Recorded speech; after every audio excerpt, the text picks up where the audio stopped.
Buenos días, amigos y amigas. Muchas gracias por haber venido y muchas gracias por haberos conectado. Hoy tenemos con nosotros una conferencia especial dentro del 150 aniversario de la Tercera Guerra Carlista, a la que nuestro compañero Julio Peña Sartero está dedicando una serie de conferencias. En nuestro caso, aquí en la Sociedad Filatélica de Madrid, es la tercera también que da en este sentido.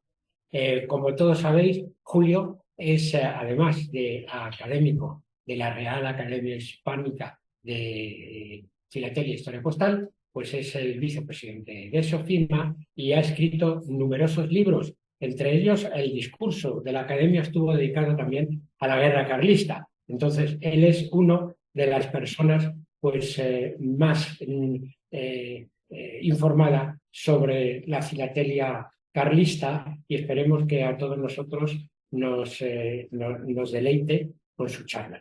Pues muchísimas gracias, Julio, cuando quieras. Muchas gracias, Raymond. Hola, buenos días. Y pues como bien ha dicho Raimundo, bueno, desde que empezó este ciclo que, bueno, he organizado unilateralmente para exponer el 150 aniversario de la Tercera Guerra Carlista, y además pues estoy intentando que cuadren las fechas, ¿no? Hoy vamos a hablar de un sello que se puso en servicio precisamente en el mes de abril de 1874, es decir, que prácticamente hoy hace 150 años. De hecho, en la anterior conferencia, cuando hablamos del convenio de Vergara, que se celebró un 15 de noviembre, pues tuve el gusto que coincidiera, y lo forzamos un poquito, para que la conferencia se dio un 15 de noviembre. Bueno, hoy vamos a hablar de los sellos carlistas catalanes, del sello carlista 16 Maravedíes. Estamos hablando de la filatelia carlista, es una filatelia compleja. Cuando se trata normalmente de este tipo de filatelia, historia postal carlista, se habla de la zona vasco-navarra. La filatelia vasco-navarra es compleja.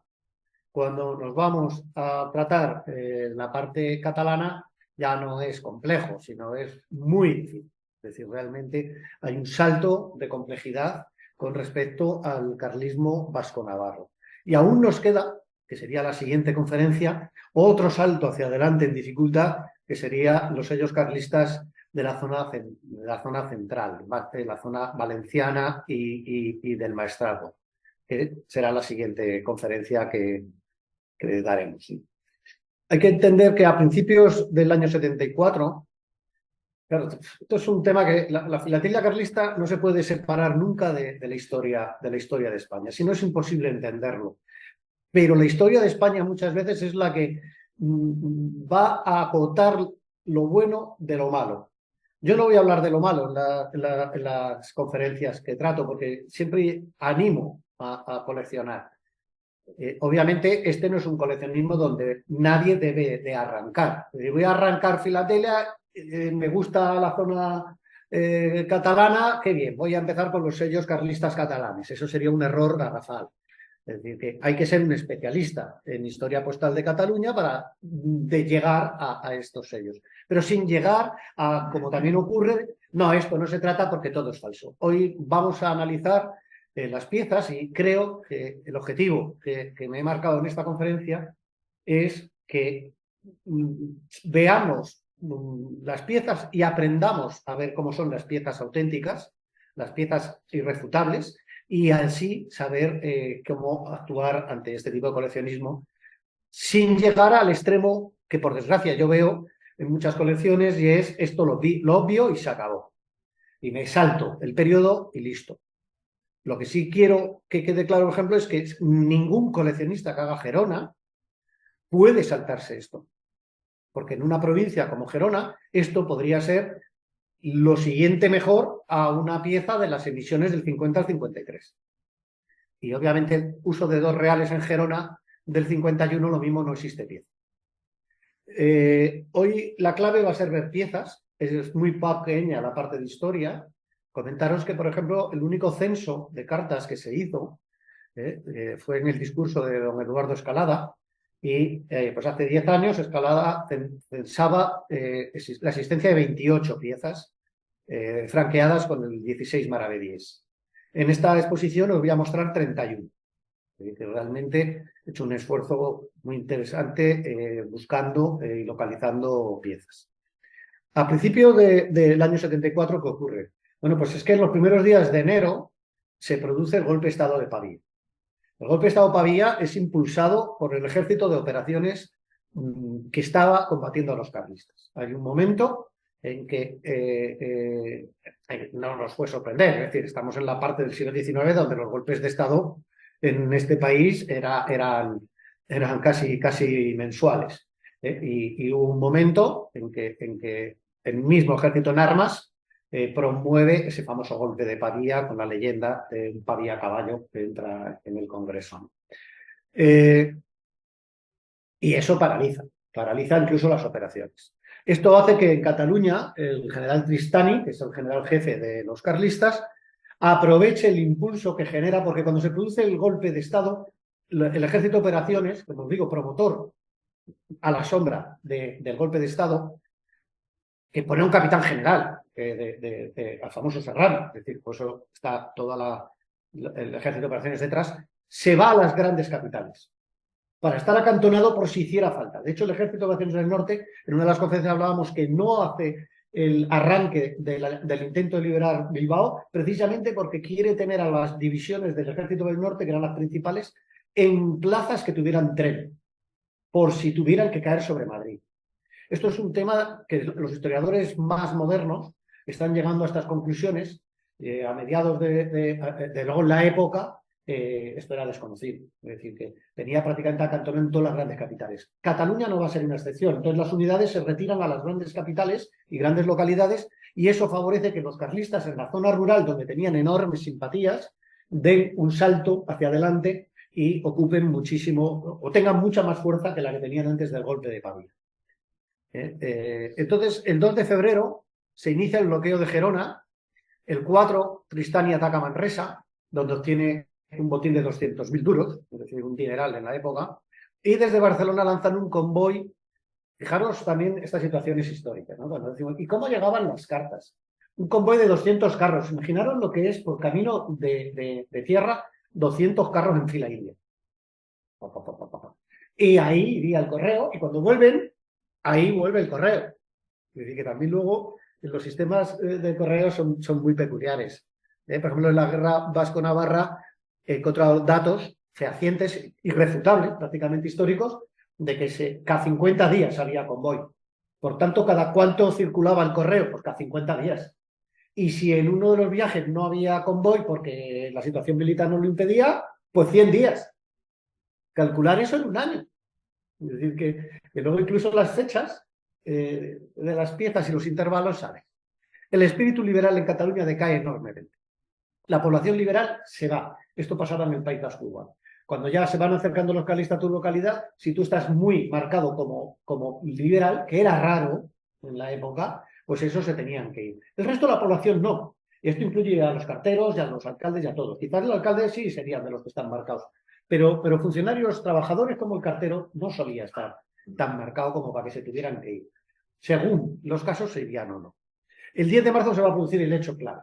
El general Savals, que es el general carlista a las órdenes de Tristany, que está en Gerona, se lanza sobre Olot. También hablamos de unas batallas y unas guerras que se hacen a pie. Entonces, cuando Savals hace el movimiento sobre Olot, el general Nouvilas, que es el gobernador militar de Gerona, se lanza también para intentar interceptar y liberar Olot, y se produce una batalla en Montagut. Esta batalla la gana de paliza el general Savals.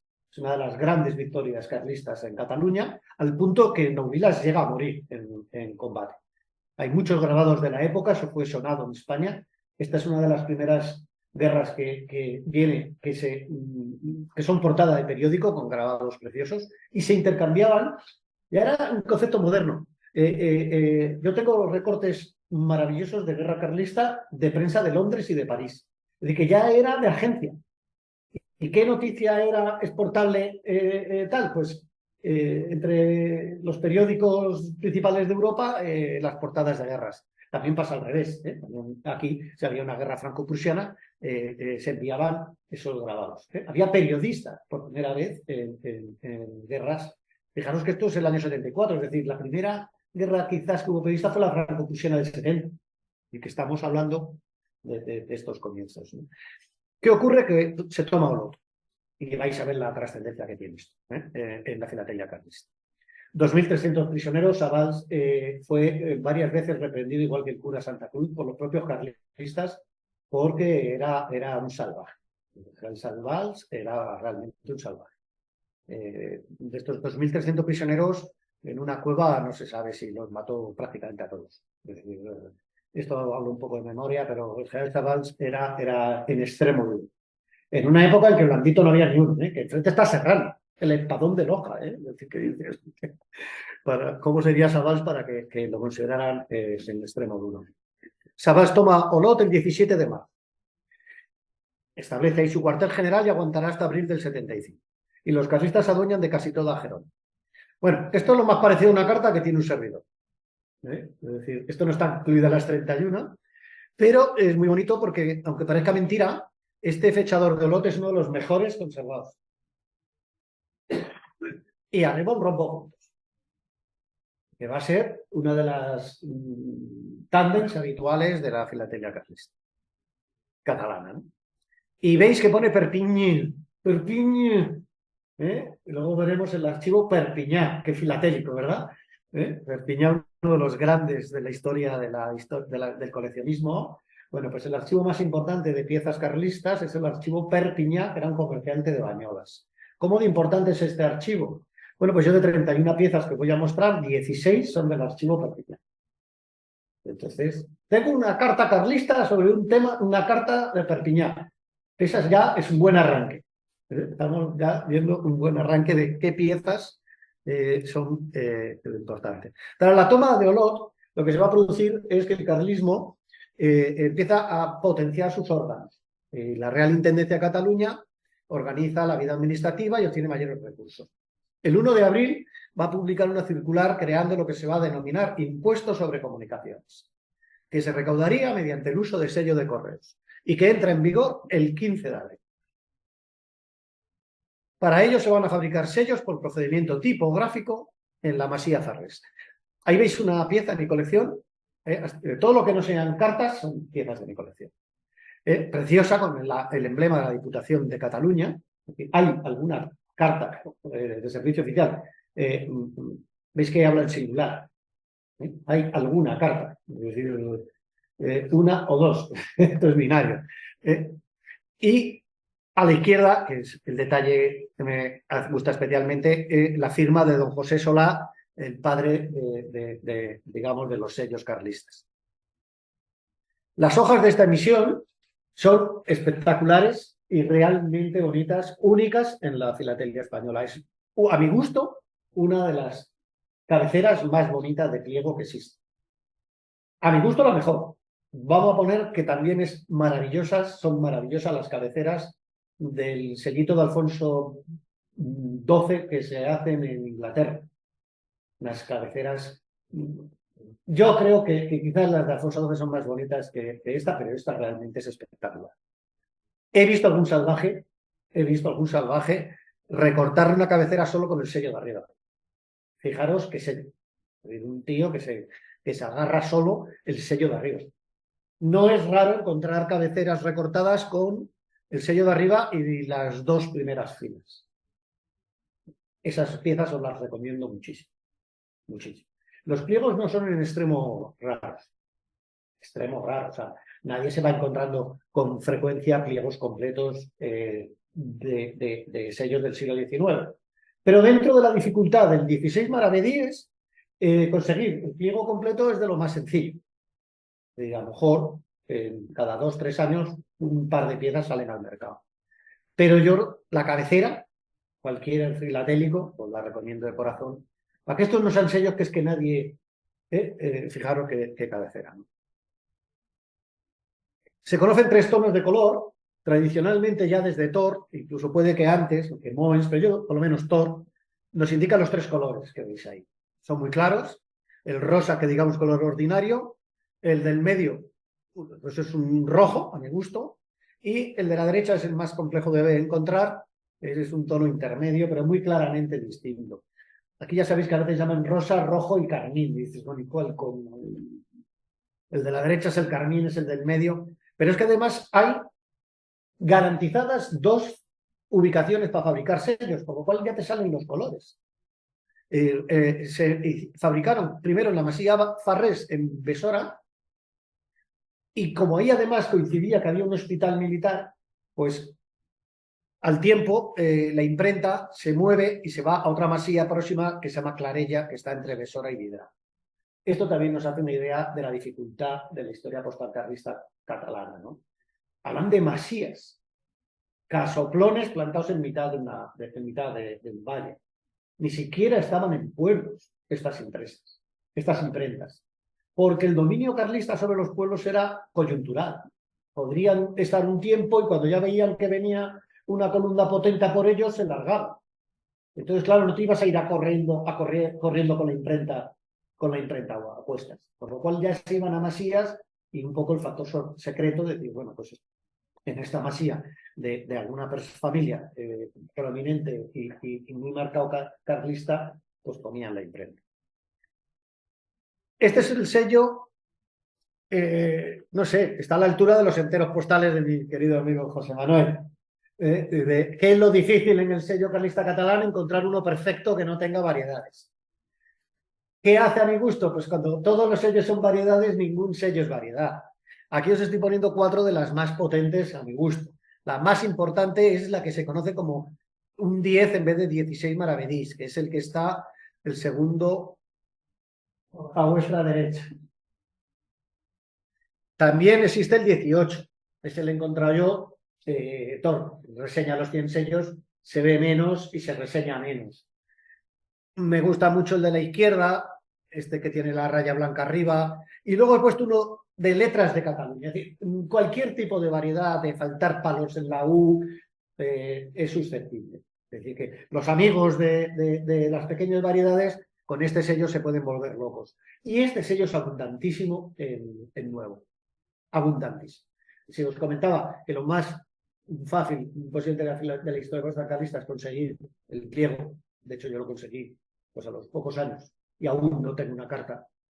El sello nuevo es un sello que se puede conseguir en cualquier sitio por pocos euros. Pocos euros, vamos, por 3 euros y menos. Se establece como tarifa nacional un sello por cada 10 gramos de peso o fracción. Y crean, a imagen y semejanza del de Bayona, un encargado para la correspondencia internacional. Para los carlistas la correspondencia internacional era muy importante, de entrada porque servía obviamente para el correo, sobre todo a Francia e Inglaterra, pero era la puerta extraoficial para enviar correo al resto de España.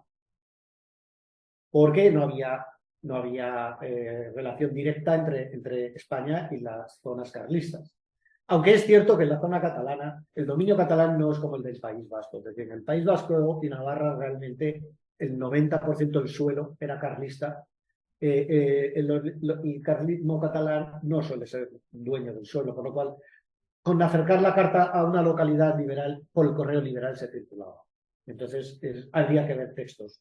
Es muy raro el correo dirigido, no raro, es que no es nada, habría que ver el texto, muy difícil localizar cartas que te des cuenta que es un texto de un carlista pues en Olot.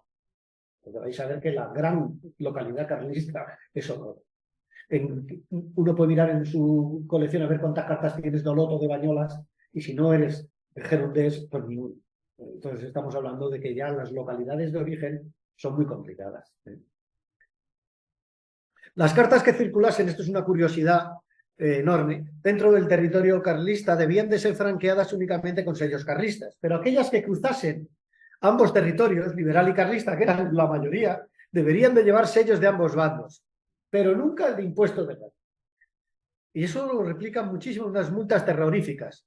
El objetivo que tenía Solá era, lo que pongo ahí, que los sellos carlistas fueran utilizados por todos los ciudadanos en sus cartas, fueran o no carlistas, porque los carlistas catalanes estaban muy necesitados de fuentes de ingreso.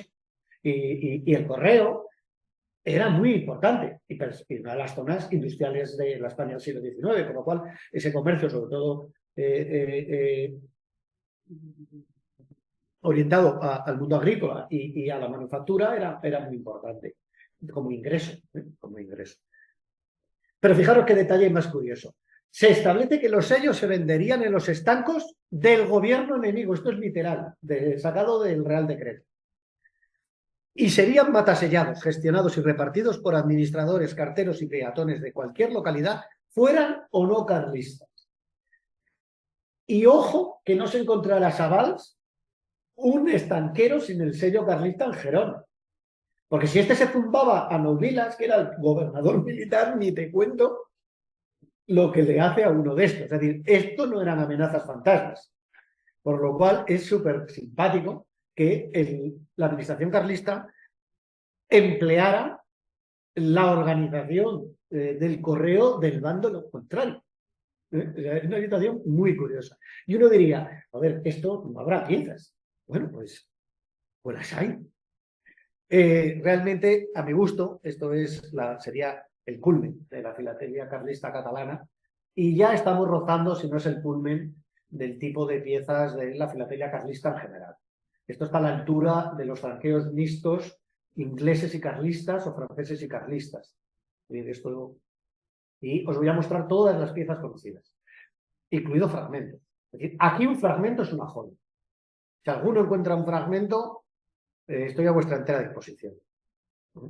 Porque esto yo no tengo tampoco ninguno. 16 de abril. Estamos rozando primer día de circulación del sello. A la derecha veis un fechador inequívoco de 16 de abril. Mixto liberal y carlista dirigido desde alguna localidad de la provincia de Barcelona a Vilaseca, en Tarragona. Y uno dice, bueno, pero fragmentitos habrá. Yo conozco dos fragmentitos. 18 de abril, Capellades a Reus. Aquí veis, franqueo mixto. Esta posiblemente sea la carta más bonita y más completa que yo conozco. Casi todas estas piezas están en las colecciones cumbres de España. Esta creo que es de Barreras. Pero esta podría equivocarme. Esta no está en la colección Barreras. Esta está en la colección Barreras. Franqueo mixto, liberal y carlista. Y alguno dirá, joder, ¿liberal? Mirad el sello grande. En el sello grande, si os fijáis, arriba se ve el dentado. El sello carlista catalán es sin dentar. Debajo está el 10. Debajo está el 10.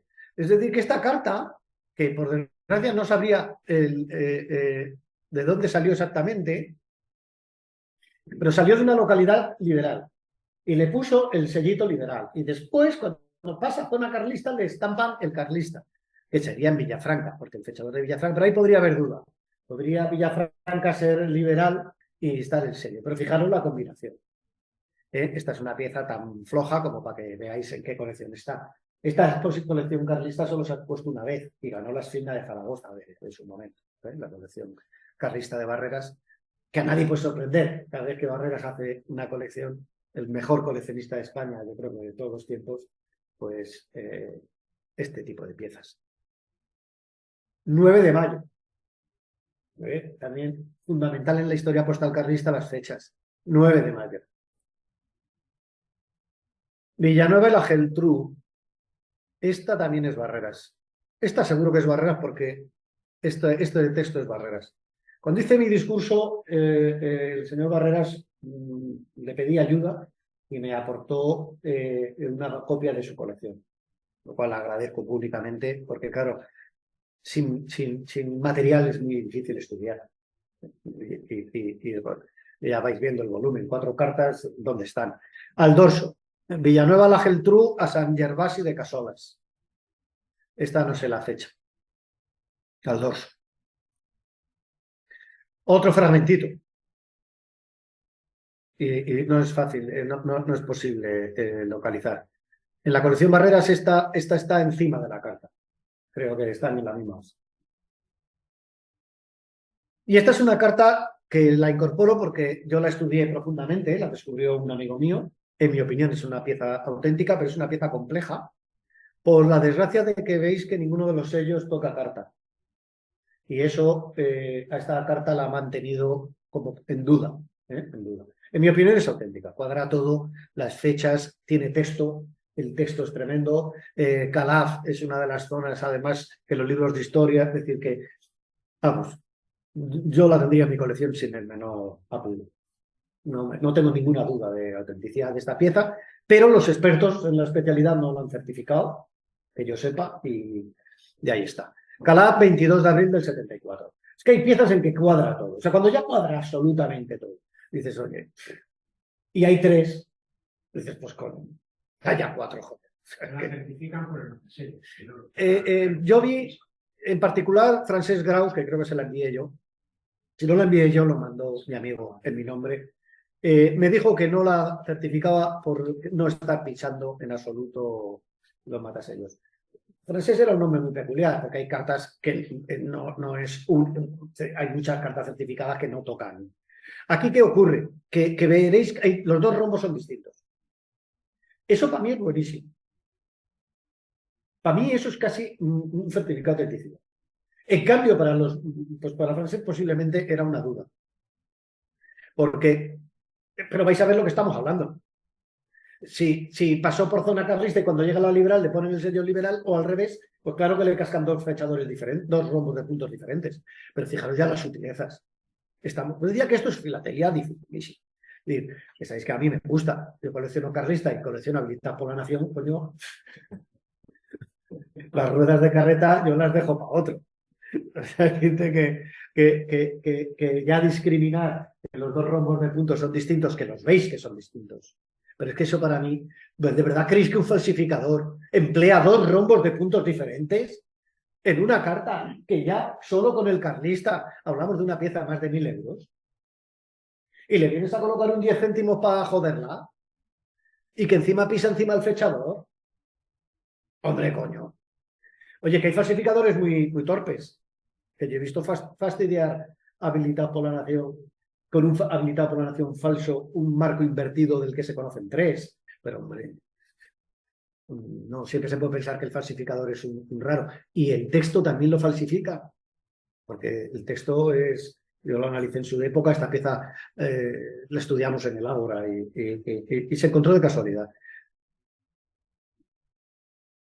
Se establece franquicia a las autoridades civiles y militares debiendo estampar en el anverso sus cuños oficiales. Y dice, bueno, si los sellos carlistas en cartas son raros, bueno, pues lo hacemos con cartas oficiales, que será más fácil, ¿no? Yo tengo tres. Y realmente carta completa una, esta. Esta es la Capitanía General Militar de Cataluña carlista. Y está enviada al alcalde de Gerona, que era liberal. Es que fijaros las combinaciones. Probablemente le combinaría algo. Intercambio de prisioneros, dinero. Qué pena no tener el texto. Estamos hablando de dos de las autoridades máximas en Cataluña. El alcalde de Gerona. Gerona era hubo época en que solo 4 localidades se mantuvieron liberales, y obviamente Gerona es donde estaba el grueso del ejército liberal en Gerona, y se lo envía el capitán general de los carlistas, del Tristán. La pena es que el sobre el texto no se conserva. Tiene al reverso la misma marca. Los sellos carlistas catalanes fueron empleados tanto por el franqueo de la correspondencia para cualquier tipo de tasa. Acordaros que en el Solá, cuando la crea, habla de impuestos sobre comunicaciones. Estos sellos se emplearon para muchísimas cosas. Por desgracia no se han conservado telegramas, cosa que sí se conservan del ejército del centro. Pero obviamente se usarían para telegramas. Se usaban sobre todo para documentos fiscales, como timbre fiscal. Y luego consta, y esa es la explicación de que existan pliegos, cuando los carlistas catalanes entraban en una localidad liberal, además de llevarse los duros en metálico, pues había que llevarse 40 vacas que se llevaban, e incluso en un pueblo carlista. Y a cambio que le daban X pliegos de sellos. Imaginaros la alegría de un tío en un pueblo de 100 habitantes de Gerona que se le llevan las vacas y le dejan 7 pliegos de sellos para lo que correspondiera. Cuando acaba la guerra, muchos de esos pliegos de un bando perdedor pues se quedan en un cajón. Y cuando el mundo filatélico, pues a lo mejor 20, 30, 40, o sea, los años 20 o antes, pues se pone a buscar, salen esos pliegos. Y por eso hay una abundancia de sello nuevo. Algunos pliegos se conservan completos, pero otros muchos se recortan. Y esta es la justificación de por qué hay tanto sello carlista nuevo. ¿Son reimpresiones? Generalmente no.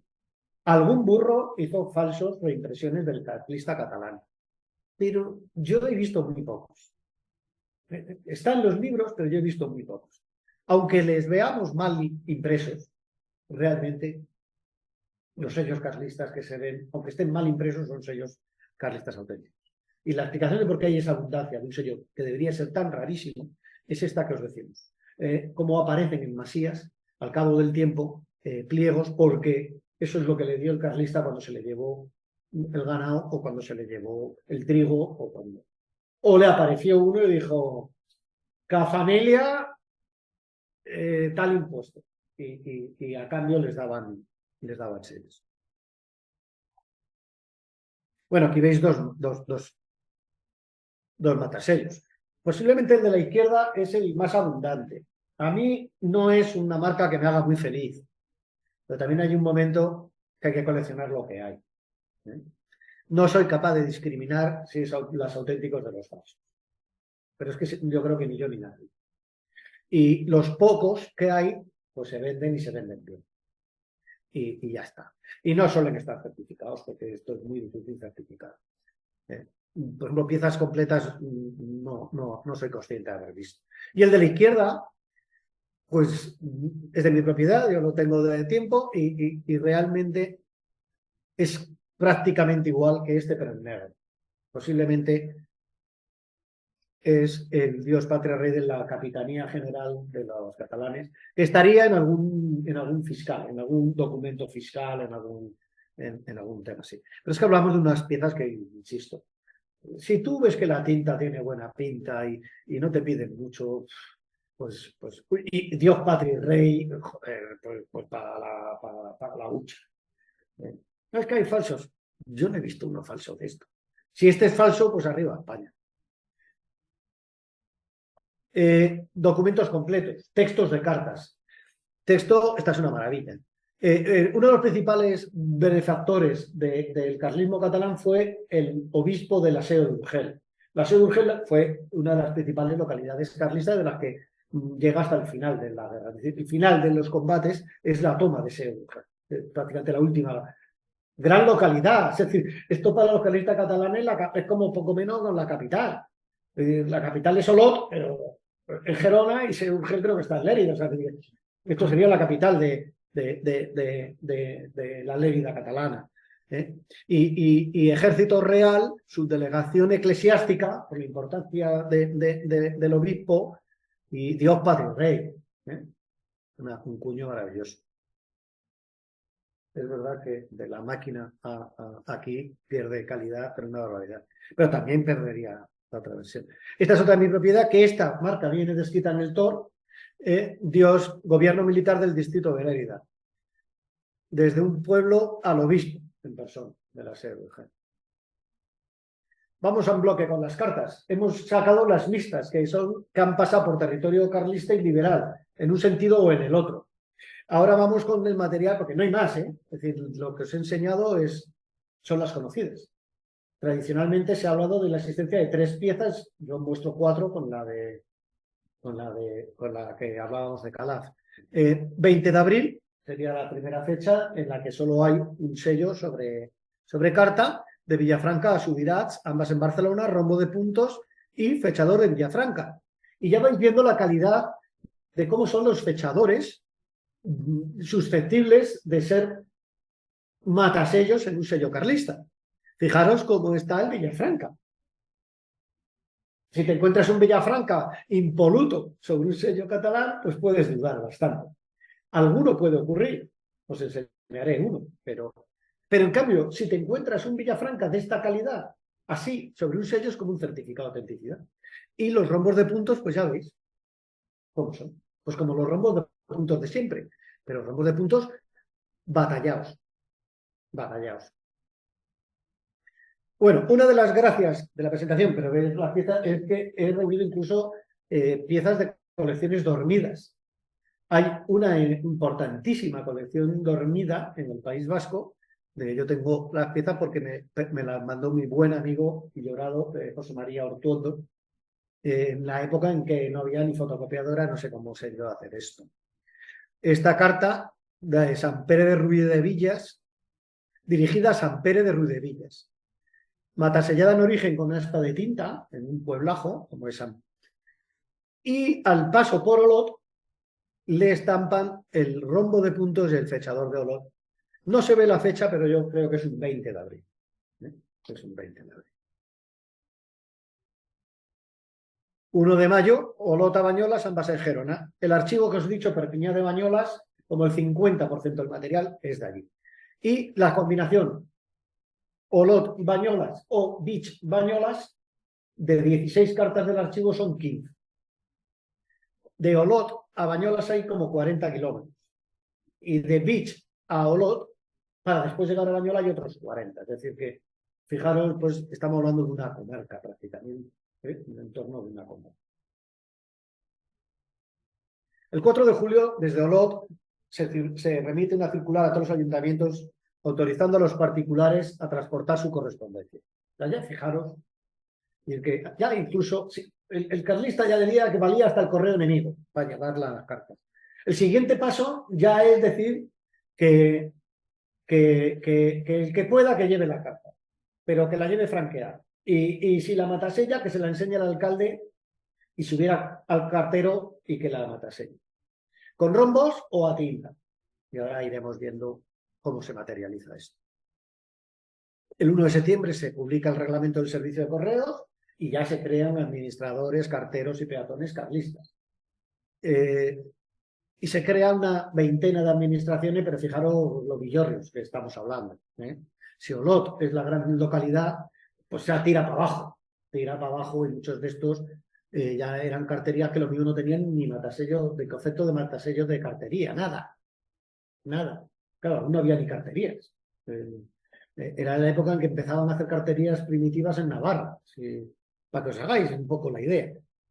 Teóricamente no había marcas rurales.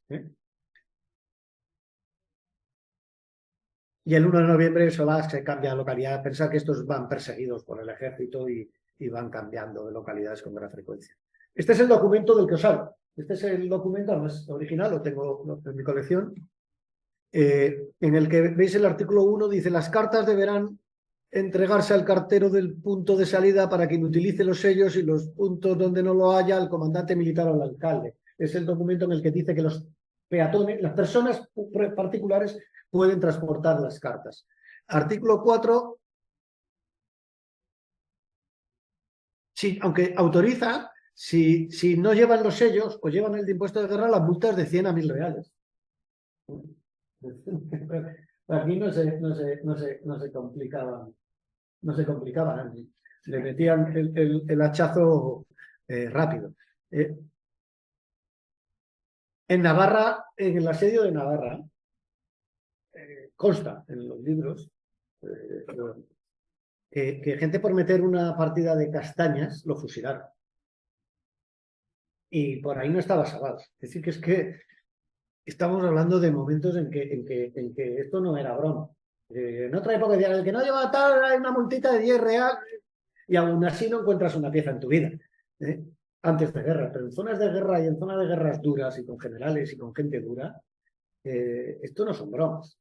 Que realmente ya no son las multas. Es que si en un momento dado, pensaba que las cartas, raro que un tío llevaba una carta y un carro.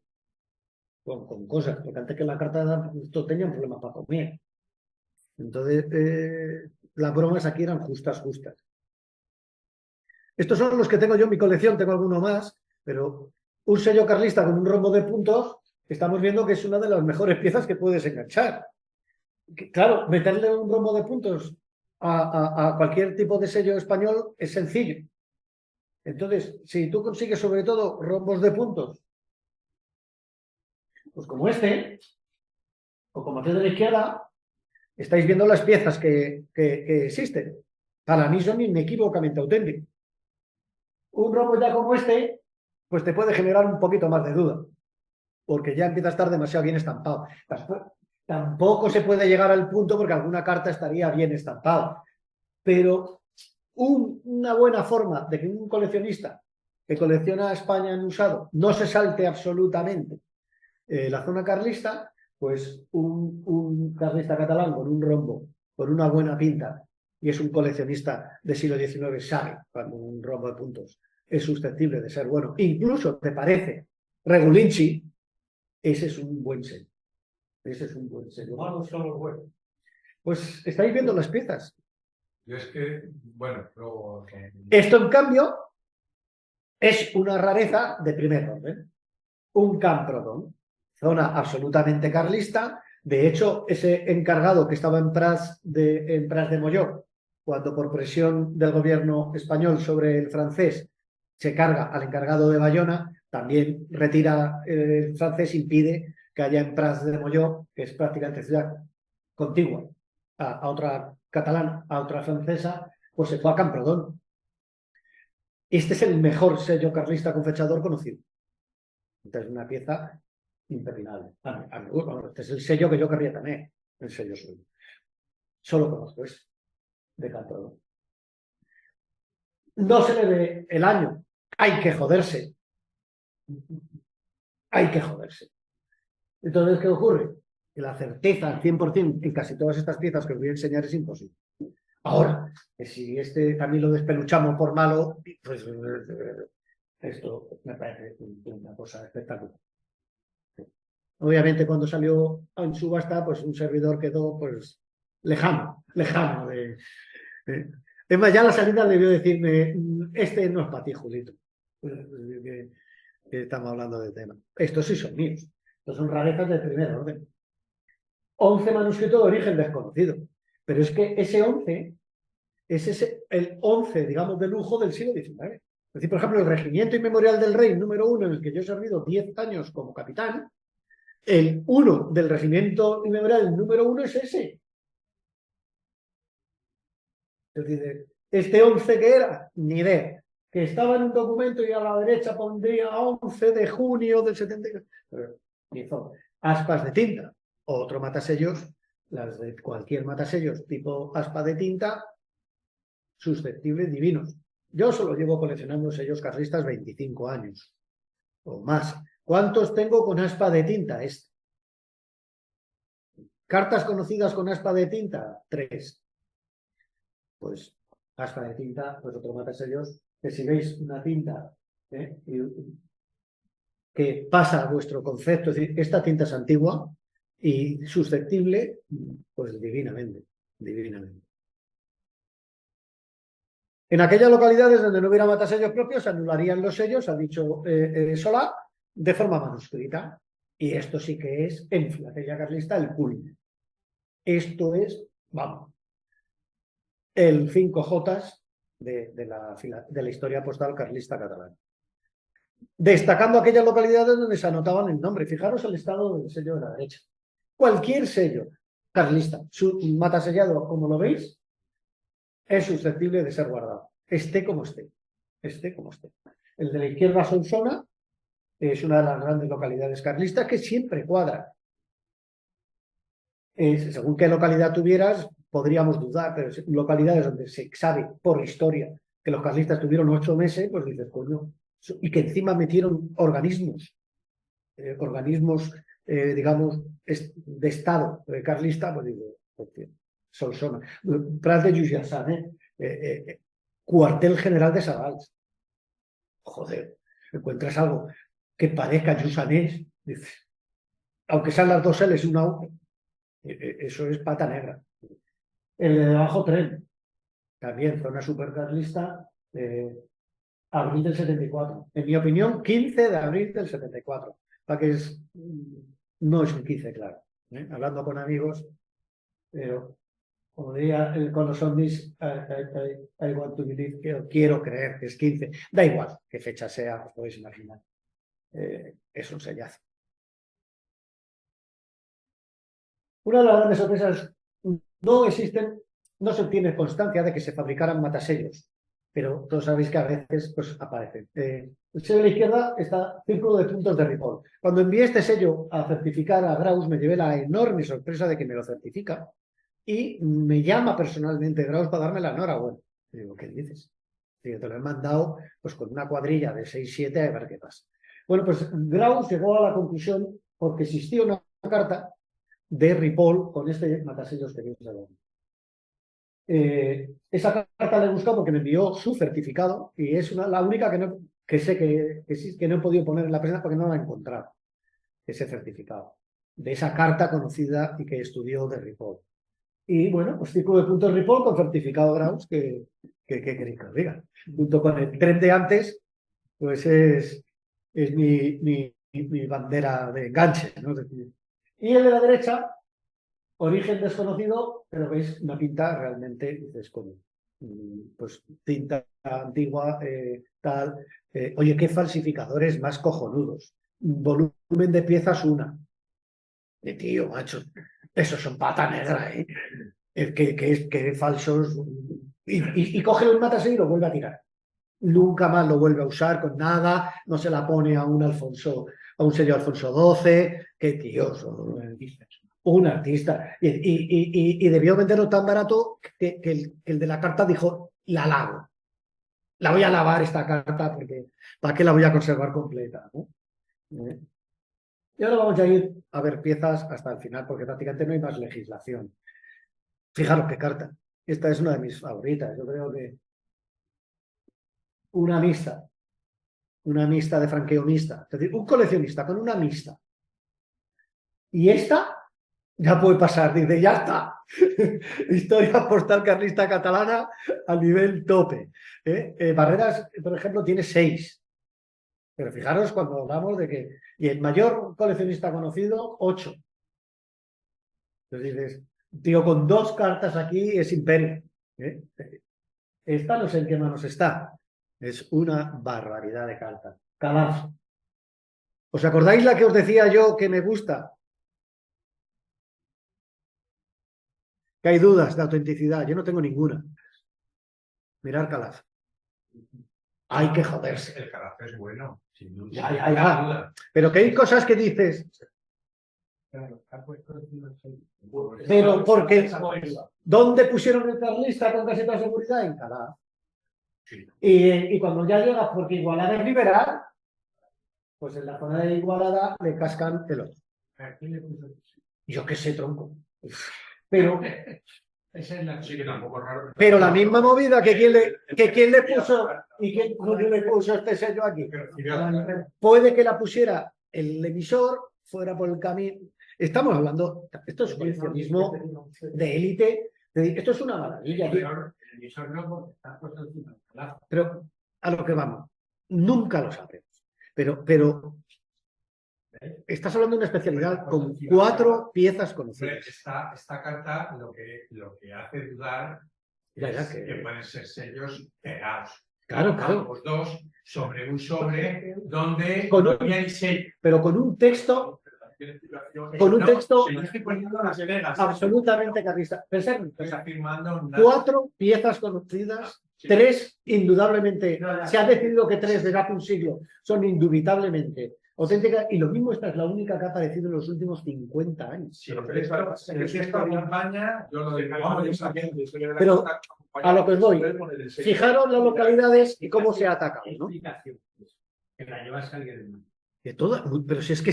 Pero hombre, no te queda duda... Y el que la llevaba en mano le puso. Pero no te queda duda que la llevaron en mano casi todas. Porque estaba hasta autorizado. Pero se autorizaban a vender los sellos carlistas, obligaban a vender los sellos carlistas en los estancos liberales. Unos tíos que si pasaban tanto uno como otro... Es que fijaros la verbena.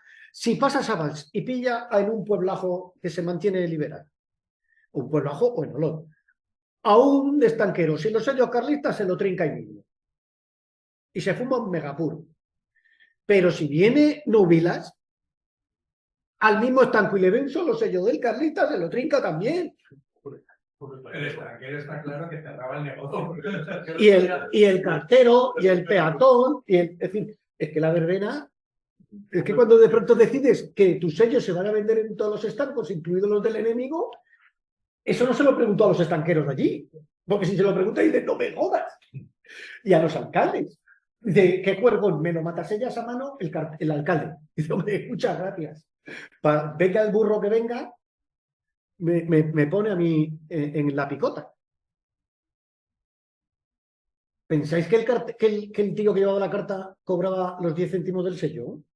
Cobraba mucho más. Yo tengo una carta a la Gran Independencia que anotan a mano 6 reales para el que lleva la carta. Sí, como poco. Y seguro que ni así encontró al tío. Estos de aquí no creo que fueran con la carta por 10 céntimos.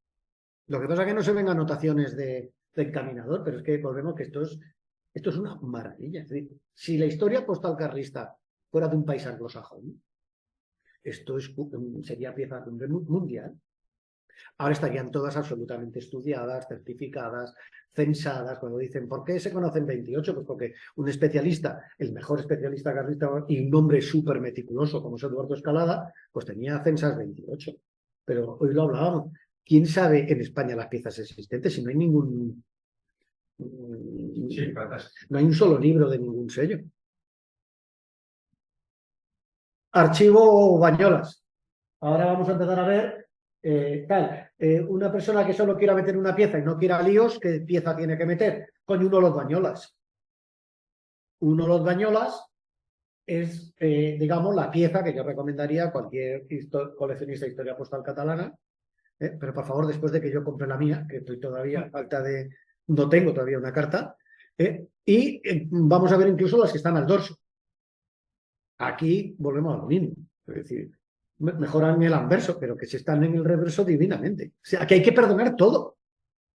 No te puedes andar en plan estrecho porque no hay material como para ponerte estrecho. O los Bañolas del 2 de septiembre. Beach Bañolas, 2 de septiembre. Ripoll Bañolas de la colección dormida. Mi gran oportunidad es que algún día los herederos de este hombre la saquen, porque de golpe saldrían 4, media docena de piezas, pero ojo, es que este coleccionista colecciona carlista todas las provincias. Tiene unas piezas vasco-navarras brutales. Tiene franqueos mixtos franceses y carlistas. Estamos hablando de... Lo mejor valorado de la filatelia carlista son esas piezas porque casualmente las compran ingleses y franceses. Ya sé que esto es triste, pero sabéis que es la realidad. ¿Y cómo se consideran? Pues, por ejemplo, esas piezas las tenía don Luis Alemany, que no le gustaban los sellos carlistas, pero, coño, es que son franqueos que vienen de América por correo francés, porque era comercio de cacao. Y el comercio de cacao había un carlista que su fábrica era de chocolates, que aún existe. Y entonces las cartas vienen por correo marítimo francés, forrás a sellos franceses, y cuando luego va a la zona carlista le cascan el sello carlista. Como correo marítimo de 1874 me decía don Luis que eran piezas acojonantes. O sea, tapando el tío el sello carlista, dice, pero es que de pronto le pones el sello carlista y esto es la monda cebollera. Y las tenía este hombre. Bueno, pues en esta colección hay piezas así. Y a mi gusto está la mejor pieza carlista catalana que llegaremos. Terripol a Bañolas, con tránsito por Olot, 2 de septiembre. Barreras. Beach a Bañolas con tránsito por Olot. Este es un clásico. Es decir, todas las de Beach pasan también por Olot. Beach no siempre fue carlista. Entonces, trance posiblemente a mano y luego en Olot ya trance carlista. Pero no llevan más que el sello catalán. También por las fechas. El 30 de abril ya prácticamente no se produce porque las administraciones postales de las 4 capitales catalanas mandaron carta a la Central de Madrid preguntando qué hacer con las cartas que les estaban entrando con los 2 sellos. Esas piezas estaban. Porque aunque sean un mes en toda la provincia de Tarragona, con Tarragona es volumen. Entonces preguntaron, y el primero que preguntó fue el de Tarragona. Y el de Tarragona, la respuesta que le dieron a las 4 es que bajo ningún concepto, que no se redistribuyeran, que no se hiciera nada con esas cartas y que avisaran a toda la pandilla que nada de circularlas. Pero esto volvemos a lo que contamos. Cojonudo, pero cuéntaselo al del pueblo Si el carlista le da la carta, la vas llevando, majo. Pues claro que la llevo. El que está protegido en Tarragona, el administrador de correo ahí protegido por todo el ejército español, puta madre. Pero vente por aquí a ayudarme a mí. Pero lo prohibieron. Y probablemente esas cartas desaparecen. Y desde luego, a partir de mayo ya no se ven. Es que además, fijaros el plazo. La pieza tiene que estar metida como mucho del 15 de abril al 15 de mayo. Pero es que en mayo no se conoce. No sé si... O si se conoce. Un mes de circulación en zona rural. 6 de septiembre, Bañolas, tránsito por Olot. 21 de septiembre, de Vich a Bañolas. Aquí hay varios fechadores. Fijaros la guarrería española. Yo nunca me he encontrado un carlista catalán con uno de estos. Los tuvo que haber, pero ¿qué ocurre? Que el comercio, un sello carlista catalán con uno de estos, pues, que lo mismo lo tiraron. Pero esto es una mierda. Y en cambio uno falso estampado divinamente, que alguno he visto, este es divino. Cualquier carlista catalán con perdón, mierda de fechador ilegible encima, pero que estén las fechas, es buenísimo. Es buenísimo.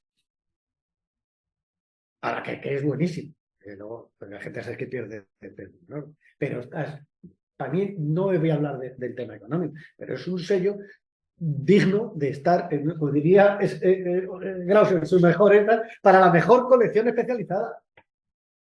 Y sin duda, esta está en el mercado, precisamente, pero, por desgracia, es un frontal recortado. Claro, es muy importante el texto de estas cartas. Muy importante. Porque estáis viendo que muchas de las explicaciones están en el texto. Esta carta la escribe un tío de un pueblo, lo va a llevar. Es muy importante el texto. Y arriba, pues, el fechador de Olot. Fijaros cómo estaba. No veréis uno solo bien estampado. Ya os dije al empezar que mi recorte es probablemente el mejor Olot conocido. Claro, cuando ves una pieza tan secundaria, un especialista, pues ahí sí tuve oportunidad de engancharlo. Pero es el mejor Olot conocido.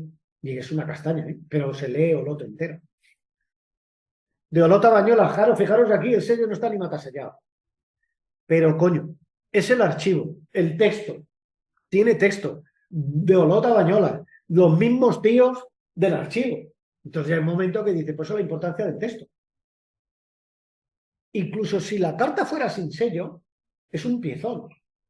Un Olot Bañolas sin sello llevado a piñón sigue siendo un piezón. Tenga o no tenga el sello carlista sin matasellar. En mi opinión, mejor que esté sin matasellar que con un matasellos falso. ¿Por qué? Porque también el falsificador no le pone un sello sin matasellar. Ya que lo falsifico, le meto un trabe. Y sobre todo cuando lo falsifica, yo creo que ya este tipo de falsificación, los falsificadores en los años 20, 30, pues sí, cogían el fechador que había puesto en el Tor y pum. Y esos sellos ya no son una amenaza hoy en día. Ese tipo de falso hoy en día, un coleccionista mediano se da cuenta. No es. Pero es que, insisto, si alguien tiene duda, que no se destruyan estas piezas. Si no tiene sello, sigue siendo una carta brutal. La importancia del texto. Olot Bañolas, Vich Bañolas, Ripoll Bañolas, cualquier pueblo Bañolas. Pero es que este pavo debía ser un empresario importante. Gerona Bañolas. Es que estoy convencido que esas cartas se han destruido. Es una pena, pero estoy convencido. Otra de la colección dormida. Fijaros las piezas que tiene esta colección dormida. Esto era un sobre de inutilizado a mano en Prat de Lluçanès. Entonces lo que os contaba, cuartel general de Salats. Oh, esto es la mundo. No, es que lo mismo es a mano. Esto lo ha hecho un tío en una esquina. Digo, hombre, coño. Pues lo mismo. Pero es que cuadra todo. Prat de Lluçanès. Ahí nos acercaba un liberal a 7.000 kilómetros a la redonda. Es que un sitio de la NOU, ni idea de dónde está la NOU. 17 de octubre. Sello anulado a tinta en Prat de Lluçanès, donde ponen que ven muy mal, pero ponen la fecha y ponen abajo Prat de Lluçanès con todas las letras.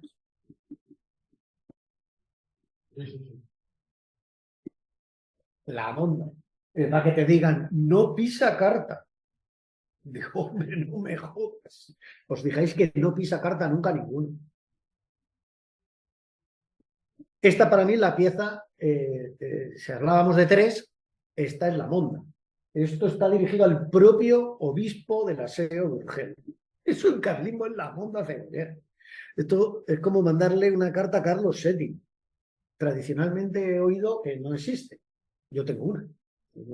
Digamos que esa es la pieza cumbre de mi colección carlista.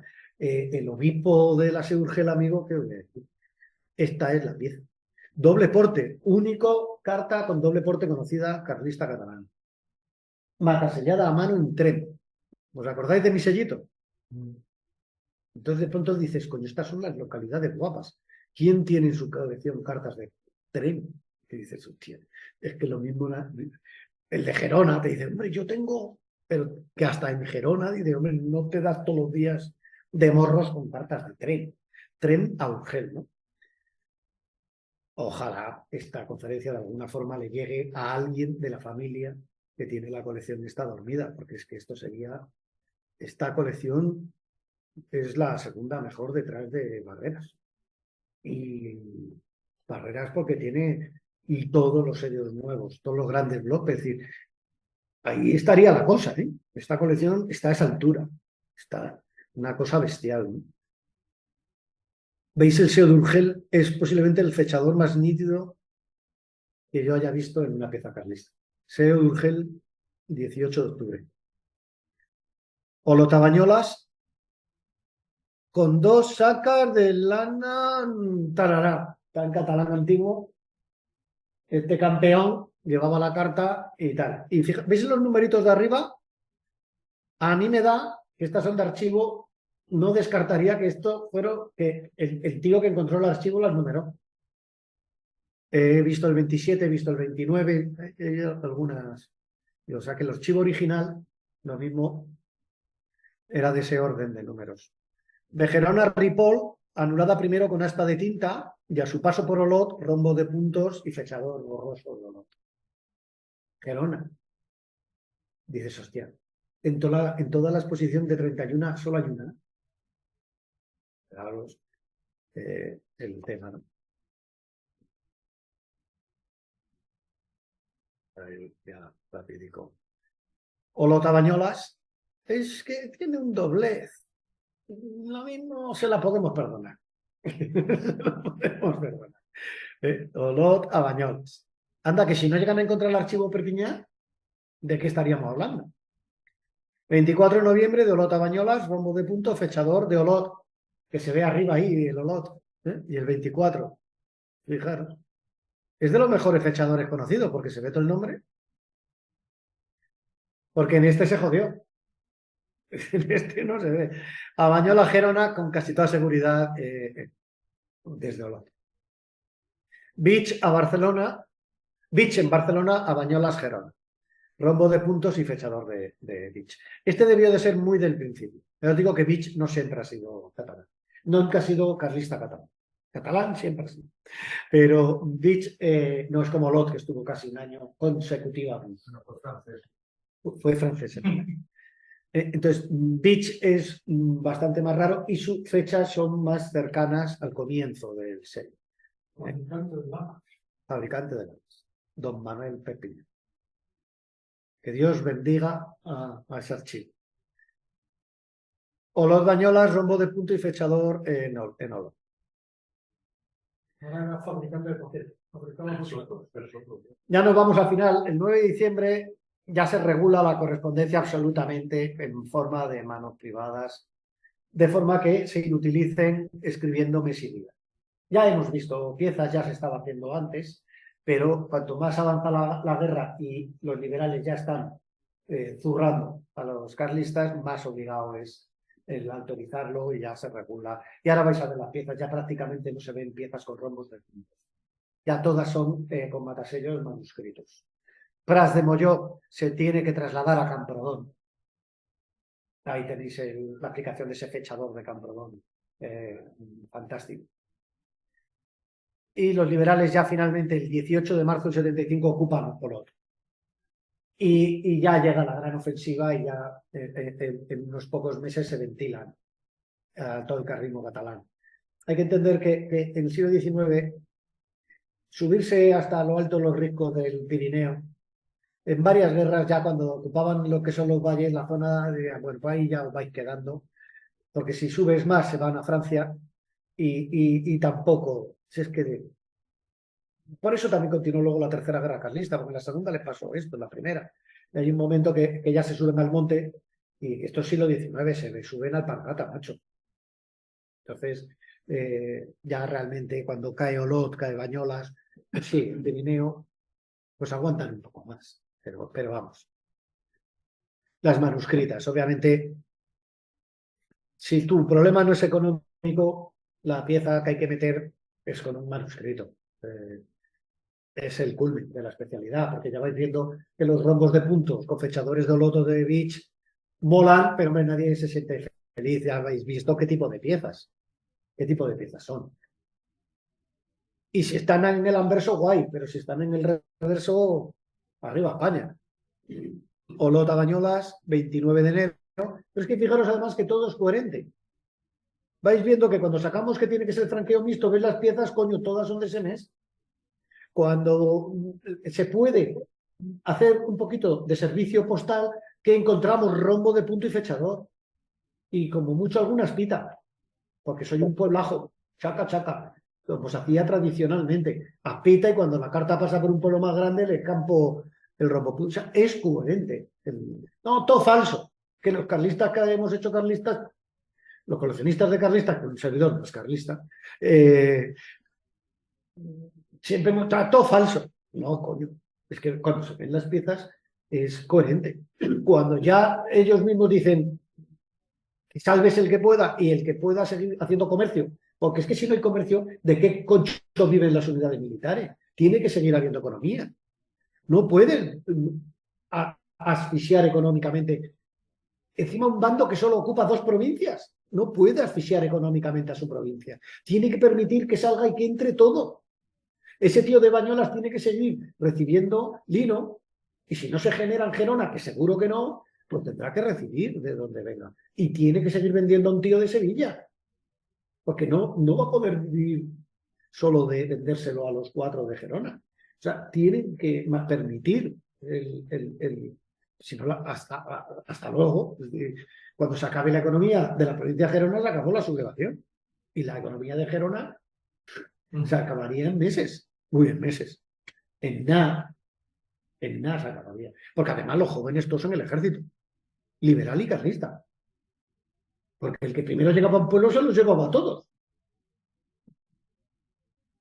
Pero a todos.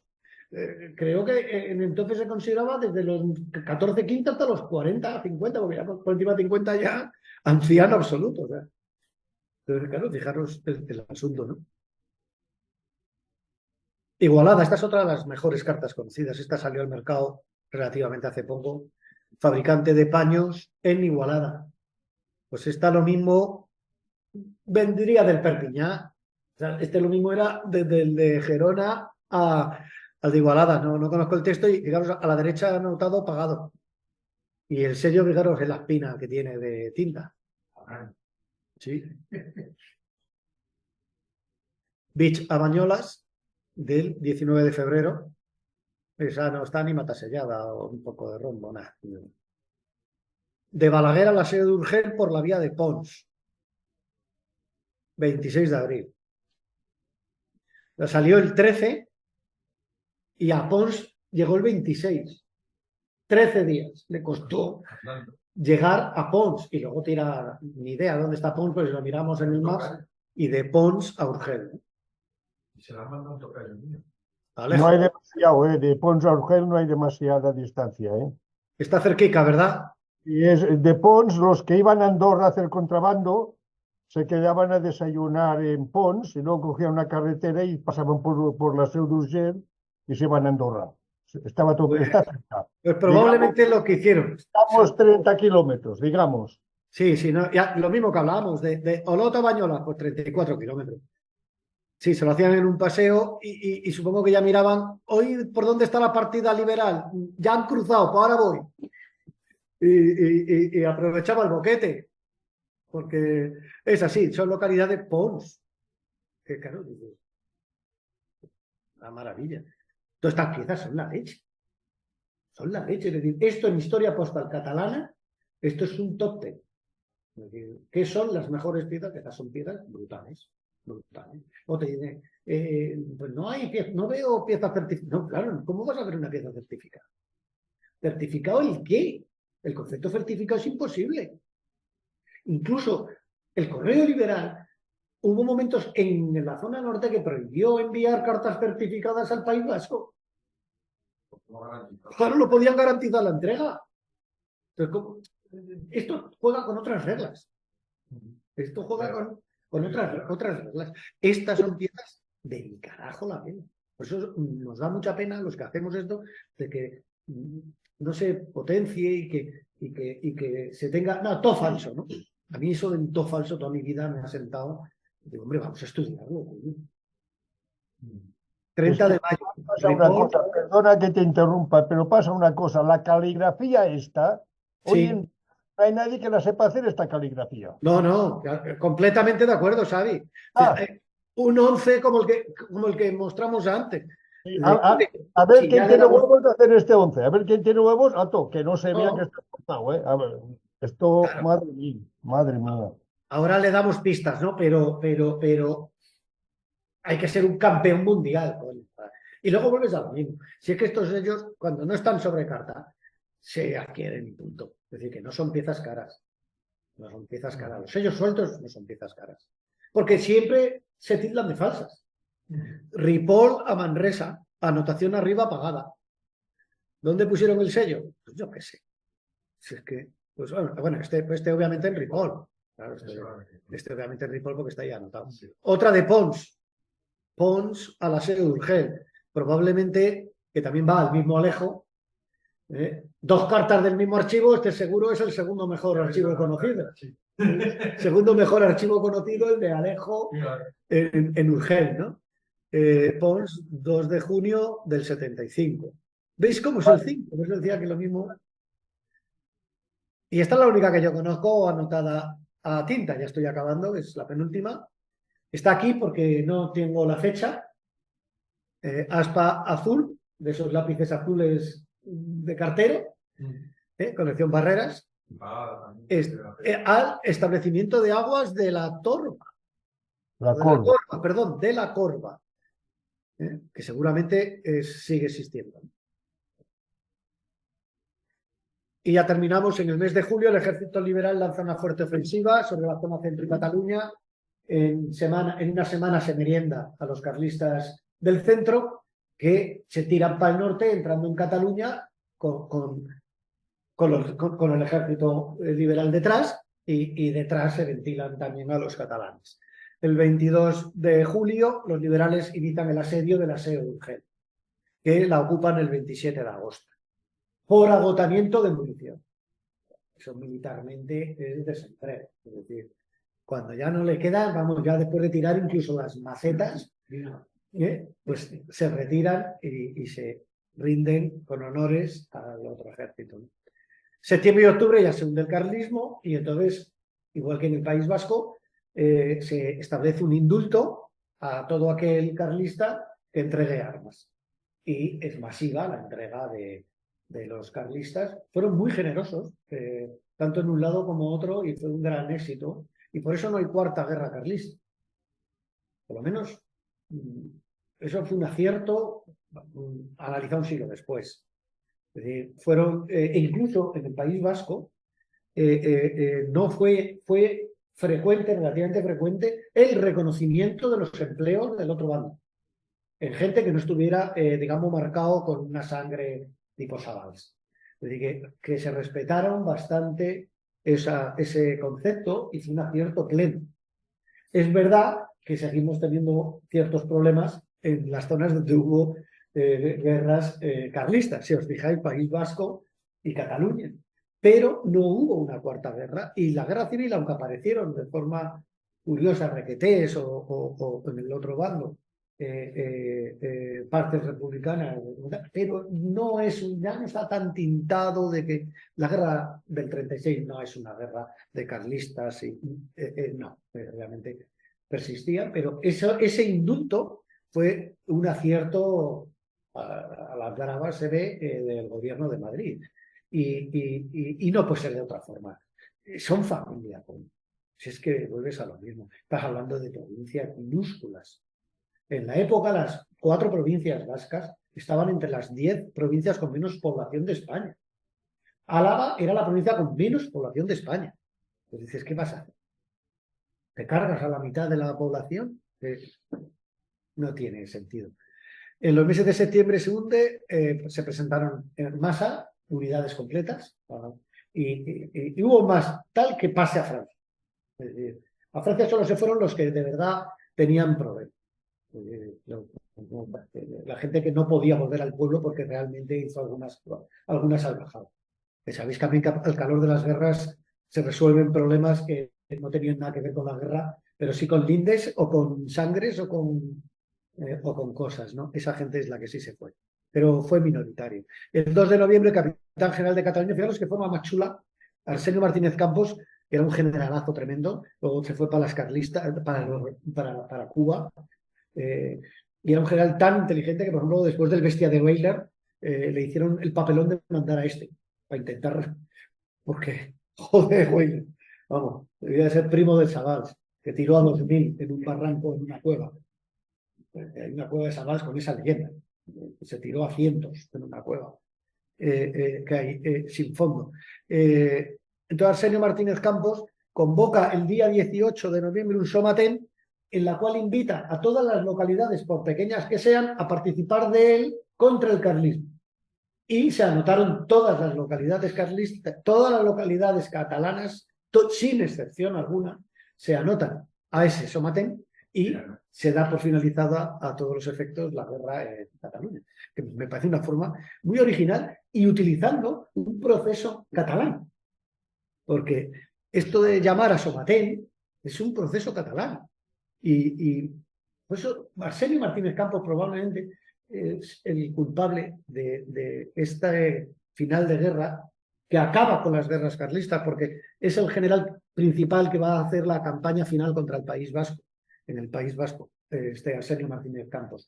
Y el rey Alfonso XII acertó eligiendo al tío que puso a Alfonso XII, que es Arsenio Martínez Campos.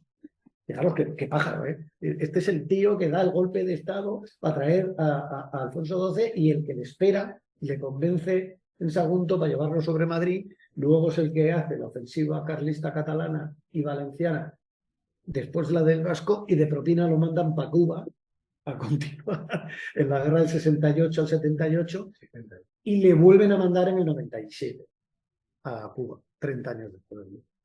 Un español espectacular y un hombre, siendo un generalazo, que resolvía sin salvajismos temas que otros salvajes, una actitud guerrera propia del siglo XIX, no era extraño, En el mundo anglosajón estos nuestros eran ONGs, hablamos cómo eran las guerras del bando anglosajón o de los holandeses, ojito, pero que Arsenio era especial en el siglo XIX, como Juan Prim, como generales de especial inteligencia y sensibilidad. Bueno, pues hasta aquí llega la conferencia. Como sabéis, yo me extiendo mucho. Disculpa.